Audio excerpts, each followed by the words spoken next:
ছোট্ট বন্ধুরা, এবারের গল্প দুই বোনের পোষা কলা। নবীনী আর অবনী ছিল দুই বোন। অসুস্থ মাকে নিয়েই তাদের সংসার। গ্রামের এক ছোট্ট কুঠিরে তারা বাস করত। নবীনী, ও অবনী, কোথায় গেলি মা তোরা? এই তো মা, আমি ঘরের সব কাজ সেরে পানি নিয়ে এলাম। আর অবনী তো ঘরের পিছনে সব সবজি কেটে বাজারে বিক্রি করতে গেছে। তোদের খুব কষ্ট হয় না রে মা? আমি তো চলার শক্তিও পাই না। বসে বসে তোদের কষ্ট দেখে আমার যে বুকটা ফেটে যায় মা। মা, তুমি একদম কেঁদো না। আমাদের জন্য তুমি অনেক করেছো। এখন আমাদের সময় এসেছে তোমার জন্য কিছু করার। তুমি বিশ্রাম নাও মা, আমি লাউ গাছের মাচাটা শক্ত করে তৈরি করে ফেলি। হায় বিধাতা, আমার মেয়ে দুটো সোনার প্রতিমা, তুমি তাদের উত্তম প্রতিদান দিও, ওদের সুন্দর একটা জীবন দিও।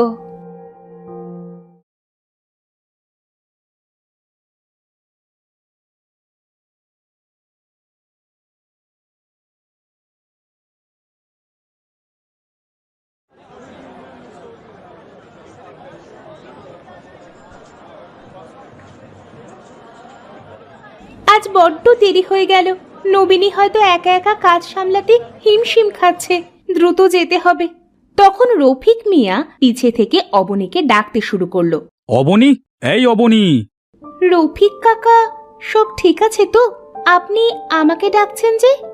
এই আমার কলা বাগানে কিছু কলার চারা লাগাতে হবে, বুঝলি? তুই যদি লাগিয়ে দিস তবে তোকে 20 টাকা দেব। 20 টাকা? আচ্ছা, আমি বাড়িতে আমার বাজারের থলে রেখে এসেই আপনার বাগানে যাচ্ছি।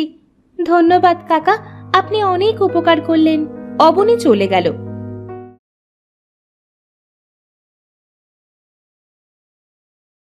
রফিক হাসি মুখে বাগানে এলো।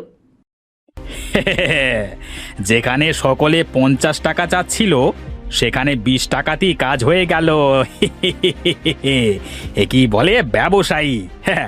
কাকা, আমি এসেছি। হ্যাঁ, নে নে, এবার কাজটা শুরু কর দেখি।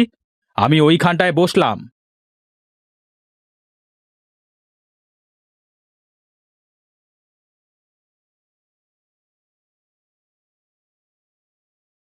থাকলে বাকি কাজগুলো মরে যাবে। আমি তাহলে এটা নেব? আমি এটা আমার বাগানের এক কোণে পুঁতে দেব, যদি বাঁচাতে পারি। তা বেশ, নিয়ে যা এই আপদ। আর এই নে তোর 20 টাকা। আমিও যাই, বাগানের মালিককে সবটা বুঝিয়ে দিয়ে আসি। কলা গাছ আর টাকা পেয়ে অবনী খুব খুশি হলো। সে খুশি মনে ঘরে ফিরে এলো। কিরে, তোর মুখে হাতে এত মাটি কেন? বাজারগুলো রেখে কোথায় গিয়েছিলি? এই যে 20 টাকা, তুই না বলেছিলি ঘরের চাল সারাবে? 10 টাকায় হয়ে যাবে। আর বাকি টাকা দিয়ে মায়ের জন্য কবিরাজের থেকে ওষুধ কিনবো। এত টাকা তুই কোথায় পেলি? রফিক কাকার বাগানে কলা গাছ পুঁতে এলাম। আর এটা আমাদের বাগানে পুঁতবো। আমরা এর অনেক যত্ন করব। যত্ন দিয়ে একে বাঁচিয়ে তুলব। তুই একা একা এত কষ্ট করলি বোন, আমাকে বলতি, আমিও তোকে সাহায্য করতাম। তুই তো লাউ মাচা তৈরি করছিলি। চল এখন একে বাগানে লাগিয়ে আসি। তুই যা, গাছটাকে সুন্দর করে লাগিয়ে একটা ডুব দিয়ে আয়। আমি তোর খাবার বাড়ছি।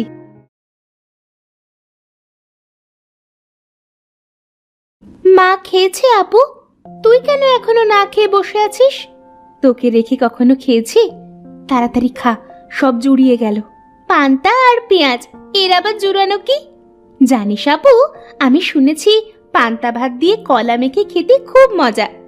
আমাদের বাগানের গাছটা যদি বেঁচে যায় তবে খাওয়ার জন্য কিছু কলা রেখে বাকিটা বিক্রি করে দেব। ওরা খাওয়া শেষ করতেই ওদের এক প্রতিবেশী এলো। আরে বাপরে, তোরা তো দেখি বেশ সুখী আছিস। তা আমাকে 2টো কাঁচা লঙ্কা দিতে পারবি? আসলে আমি আবার কাঁচা লঙ্কা ছাড়া ডিম খেতে পারি না। রুবেল ভাই, তুমি একটু দাঁড়াও, আমি এক্ষুনি বাগান থেকে টাটকা কাঁচা লঙ্কা তোমাকে এনে দিচ্ছি। রুবেল ওদের প্রতিবেশী হলেও সে সব সময় নবীনী আর অবনীকে হিংসে করত।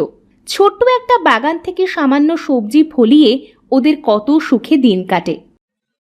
ইস, যদি ওদের বাগানটা নষ্ট করে দিতে পারতাম, কিন্তু কাঁটা তারের বেড়া ডিঙিয়ে তা সম্ভব নয়। অসহ্য করেরা। এমন ভিখিরি প্রতিবেশী না থেকে যদি বড়লোক কেউ আমার প্রতিবেশী হতো, কি ভালোটাই না হতো। কি এত ভাবছো? এই নাও তোমার কাঁচা লঙ্কা। তা তোদের ঘরের চাল সারাই কেন করছিস না? ইস, কত বড় ফুটো হয়ে গেছে। লোভ গো ভাই, লোভ। এই দেখো না, সকালে সূর্যের আলো যখন ওই ফুটো দিয়ে আমাদের ঘরে উঁকি দেয়, তখন আমরা বুঝতে পারি সকাল হয়ে গেছে। আবার রাতে চাঁদ উঁকি দেয়, আমরা চাঁদও দেখি, আবার বাতিও জ্বালাতে হয় না। বৃষ্টির সময় সোজা পানি পড়ে, ওটা আমরা জমিয়ে খাই। দূরের কুয়ো থেকে পানিও আনতে হয় না, সময়ও বাঁচে। তোর তো দেখি আজকাল বড্ড কথা হয়েছে। নিজের বোনকে দেখে কিছু শিখতে পারিস না? আসলে সত্যি কথা বললে তো শত্রুর মুখে ছাই পড়ে, কি বলো? আহ বোন, কি হচ্ছে এসব? তুই যা, গাছগুলোতে পানি দিয়ে আয়, আমিও আসছি। চলি গো।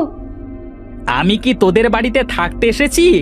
যাত্ত সব, চলি রে, আমার ভাতগুলো জুড়িয়ে গেল।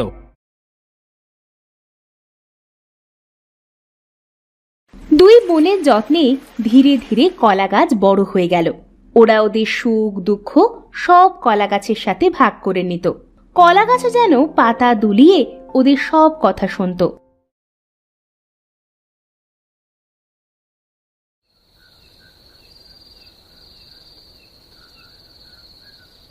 তোরা সারাদিন বাগানে গিয়ে কলা গাছের সাথে এত কি কথা বলিস বলতো?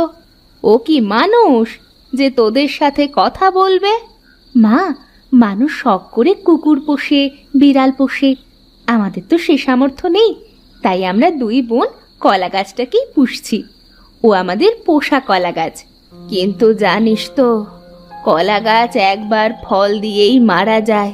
তবে হ্যাঁ, শেকড় মাটির গভীরে থাকলে সেখান থেকে আবারও নতুন কলা গাছের জন্ম হয়। তা রাত অনেক হলো, এবার ঘুমিয়ে পড়।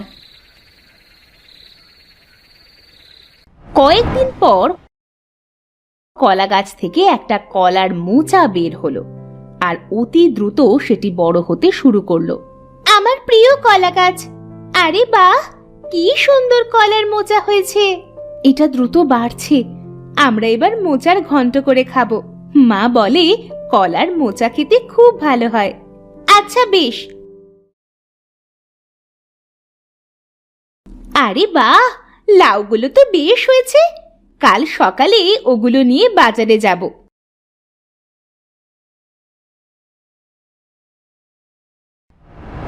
পরদিন সকালে ওরা কলার বাগানে এসে বেশ অবাক হলো। কলার গাছে সোনার কলা ফলেছে, সূর্যের আলোয় যেন ঝলমল করছে সে কলা। আরে বাহ, এই যে সোনার কলা! বিধাতা মায়ের ডাকে সাড়া দিয়েছে বোন, আমরা সোনা ফলিয়েছি। আমি এই একটা কলা পেরে নিলাম, এটা বাজারে গিয়ে বিক্রি করে আসি। আমাদের সুদিন এলো অবশেষে। ওরা কলার বাগানে এসে বেশ অবাক হলো। কলার গাছে সোনার কলা ফলেছে, সূর্যের আলোয় যেন ঝলমল করছে সে কলা। আরে বাহ, এই যে সোনার কলা! বিধাতা মায়ের ডাকে সাড়া দিয়েছে বোন, আমরা সোনা ফলিয়েছি। আমি এই একটা কলা পেরে নিলাম, এটা বাজারে গিয়ে বিক্রি করে আসি। আমাদের সুদিন এলো অবশেষে। তোমাকে অনেক ধন্যবাদ কলা গাছ।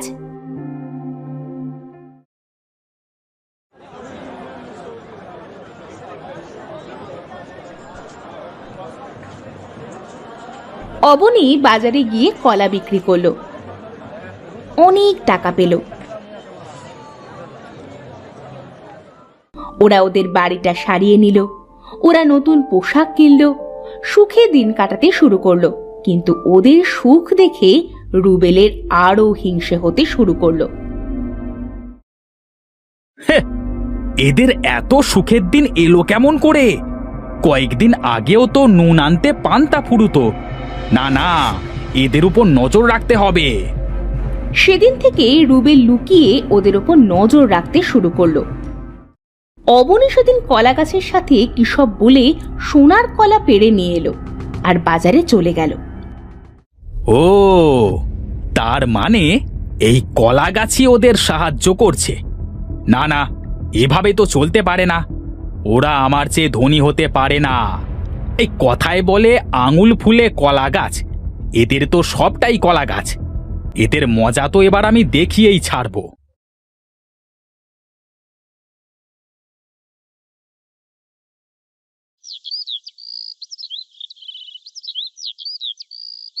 রুবেল গেল রফিকের কলা বাগানে। রফিক সেখানে খুব খুশি ছিল। হ্যাঁ, অবনীর হাতে জাদু আছে। এবার আমার কলার বাম্পার ফলন হয়েছে। এবার ওকে 30 টাকা দিয়ে আবারও কাজ করিয়ে নেব। আরে রুবেল, তুমি এখানে? আরে আপনি এই কলা নিয়েই সুখে থাকেন। ওদিকে আপনার মরা কলা গাছ লাগিয়ে সোনার কলা বিক্রি করে নবনী আর অবনী তো গ্রামের সকলের চেয়ে ধনী হয়ে যাচ্ছে। আপনি এখনই যান আর আপনার সোনার কলা গাছটা নিয়ে আসুন। কি? সোনার কলা গাছ? আমি এক্ষুনি যাচ্ছি। আমাকে ধোঁকা দেওয়া?